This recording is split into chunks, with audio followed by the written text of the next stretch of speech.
La falta de planificación y mantenimiento llevó a su deterioro. Infraestructuras obsoletas, accesos difíciles y un paisaje que, en lugar de brillar con todo su esplendor, se veía apagado por la dejadez.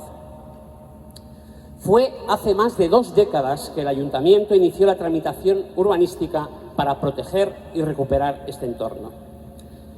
Hasta entonces era posible construir en las calas, lo que ponía en riesgo este espacio natural. En 2010 se diseñó el primer proyecto de renovación, que sirvió de base para la propuesta actual. Han pasado 25 años desde que se tomó la decisión de transformar este espacio en un referente para nuestro municipio y hoy esa visión se ha hecho realidad.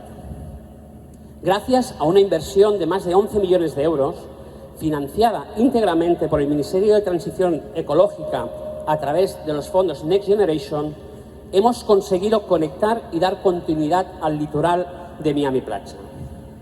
Las obras han permitido mejorar los accesos, recuperar el entorno natural y devolver a las calas el esplendor que siempre se merecieron.